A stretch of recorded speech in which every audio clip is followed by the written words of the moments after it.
Welcome, my friends, to another edition of More Bad News, brought to you, as always, by Camel Cigarettes. Take the Camel's Challenge, smoke Camels for 30 days, and see for yourself what a difference Camels can make in your life. You know, my friends, it's been years since I have been able to smoke a Camels or drink a glass of Johnny Walker. Those were the days, my friends, and I hoped that they would never end, but my body can no longer tolerate the intoxication. My brother, the rabbi, told me that we don't die all at once. We die in bits and pieces, leaving bits and pieces of ourselves behind until there's nothing left. Well, my friends, it's been another couple of weeks of very bad news. But for me, the news that hit the hardest after last week's show was the loss of my old friend and colleague, Lenny Zeskind, who died during Pesach, Tuesday, April the 15th. Lenny was born in 1950. I was born in 1947. My generation is passing away. My brother said that we don't die all at once. We are like entangled particles. The people whose lives have been entangled with mine, even if I have not communicated with them in years, their presence in the world is part of my presence in the world. These are people with whom I share many memories, unforgettable moments. And when they pass, those memories, those moments are lost, and I am left diminished. A very dear friend of mine once taught me that in martial arts, the most powerful thing that one can do is to surrender. In fact, surrender is essential to growth. To become a disciple, to learn from a master, one has to surrender to them. After my religious conversion, I transferred from the public schools to a yeshiva in Queens. The school had been transplanted from Slavotka to Queens, and in a single building, 60 boys lived and studied. Classes were 6 days a week from 8:30 a.m. to 6:30 p.m. But essentially, it was a monastery. We all lived together. My teacher, Rabbi Zechariah Fendel, was my master. In Rabbi Fendel, I recognized someone who is superior to me, and I surrendered to him. Later, I began studying martial arts in Manhattan with Sensei Nobuyoshi Higashi. Mr. Higashi came to the United States in 1964 to establish the Kokushi Budo Institute, which was located in the basement of the Buddhist church on Riverside Drive in Manhattan. Mr. Higashi is the author of a number of books on martial arts. He's a 10th Dan in Jiu-Jitsu and a 9th Dan in Judo.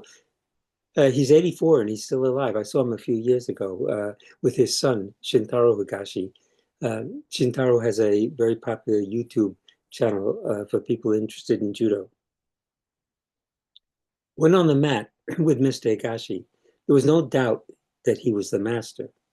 I was often with students in my life who thought that they were smarter than I was.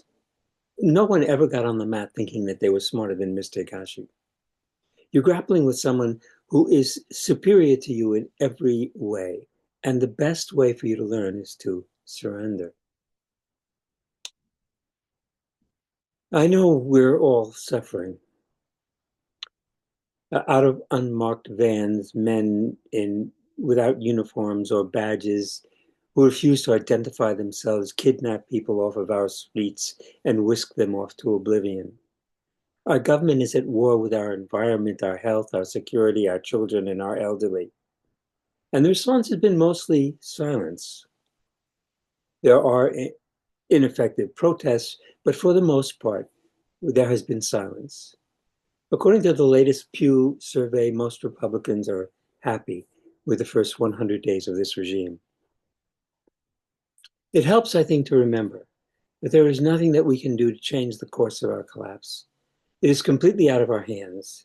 We can and should continue to struggle against those who wish to cause harm to innocent individuals. But essentially what we need is cooperation, not struggle and conflict. I know that many of you are struggling with despair. I can only repeat that hopelessness should not lead to despair. Surrendering to Sensei on the mat did not mean giving up. You summon all your strength and you try to knock him on his ass. knowing full well that the task is hopeless. You don't need to despair in the face of death, but it's okay to surrender to it. Surrendering to death is not the same as being suicidal. People who despair become suicidal. People who surrender just keep on puttering along until death comes to relieve us of our burdens. To Lenny. In 1998, I was contacted by the MacArthur Foundation. I was told that they were considering Lenny for one of their Genius Awards. One doesn't apply to the MacArthur Foundation for an award. The foundation identifies individuals who they think are making a substantial contribution to society, and then they proceed to an evaluation of the candidate that they have identified. Here's what I wrote to them in 1998. As you know, I was delighted to learn that you're considering Lenny Zeskind for a MacArthur Fellowship. I have known him since the 1980s when he first emerged from the factory assembly line and Union Hall to organize workers and farmers in Illinois. At the time, I was a graduate student at Washington University, and Mr. Zeskind was research director for the Center for Democratic Renewal. He was working with a progressive coalition of rural Southern Illinois civil rights groups and farmers who were trying to bring workers and farmers together for social justice. Despite the fact that it was nearly 20 years ago, I have vivid memories of my meeting and my conversations with Lenny. I had already been active in campus-based civil rights work for a decade, and my graduate research was on immigration and race issues, but I had never met rural Black farmers before, and I had never been at a meeting that brought together union workers, farmers, and academics. Lenny and I didn't discuss issues, we clashed over them. He didn't present his thoughts on issues, he argued passionately for his positions. Step by step, he marshaled his encyclopedic knowledge of anti-democratic groups to present a unique gestalt, always connected to a lucid plan of action. Out of those meetings, Lenny helped to build a coalition of groups to confront hate mongering and then being spread throughout the Farm Belt by extremist groups. One of the concerns that I had when you contacted me was to be able to document for you the depth of Mr. Zeskind's contribution, not just to the cause of social justice, but to the study of political extremism. The list of publications that I sent is impressive, but only a tiny fraction of the real contribution. For 9 years, Lenny published the Center for Democratic Renewal's weekly update. I have here, I've got a collection. This is one volume of I have them in three-ring binders, and this is one volume. And what it was is that, and you can see that I highlighted things as they came out, but it was detailed every week. He went through uh, uh, hundreds of publications and intelligence reports to produce this mailing. And throughout the weekly updates, one finds glimpses into the complex understanding that Lenny brought to his monumental endeavor. Bound and published, this material would form a documentary history of anti-democratic activity from 1985 to 1994. If Mr. Zeskind was had merely prepared the ground and planted the seeds for others to harvest, his contribution would have been enormous. But Lenny went on beyond the assembly line and the archive, and he established an impressive array of groundbreaking articles and monographs. He was the first to recognize the importance of the Christian identity, and his monograph, Christian Identity Movements, A Justification for Racist and Anti-Semitic Violence, is one of the first major works on the subject. It remains one of the best. Less known to non-specialists is Zeskind's work on Willis Carto and Roger Pearson, which was close to the research that I did. Serious scholarship cannot arise out of a desert. The ground has to be broken, and Lenny Zeskind has done a human's job in plowing this field. This combination of practical, goal-oriented civil rights activism based on massive scholarship has created a lasting contribution to human understanding. Here is a man who emerged from a factory assembly line to become one of the leading scholars in his field. He's one of the few people on the scene today who combines incisive sight, encyclopedic knowledge, and the ability to reach a wide and diverse audience. And After getting the MacArthur Foundation Award, he was able to finish his work, Blood and Politics, a history of the white nationalist movement from the margins to the mainstream. Uh, and after all, this is what all my work was about, the idea that these extremists were moving from the margins to the mainstream.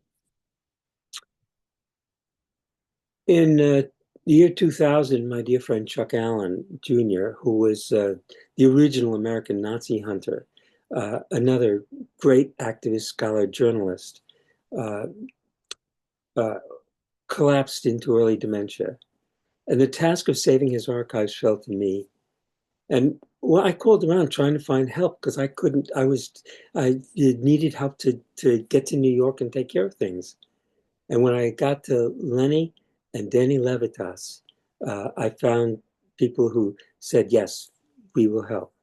And with funds from Lenny's Institute, Danny met me in New York, and we spent 3 days and nights nonstop clearing out Chuck's apartment and saving an invaluable archive. Uh, Chuck himself, his son came and got him and brought him back to Georgia.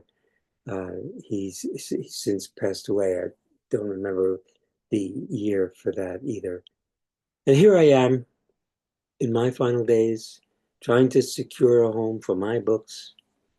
Uh, my friends, we live in a world that it's hard to give away books, uh, and it's hard to breathe. I hope that show is helpful. Uh, I'm glad I don't have to deal with this every week. Um, my health is returning. Uh, it's slowly, unfortunately. uh, I gained about 10 pounds over the last few months. I don't know, after Pesach, it was terrible. So I can't eat. I'm starving. It's almost lunchtime. So I gotta go. Please, uh, if all goes well, I'll be here in 2 weeks with another show. And it will be the same bad news, more bad news. But I still look forward to another week, another 2 weeks. Uh, Come back to you with another show, and we'll carry on. Uh, be well. Take care of yourself. Don't despair.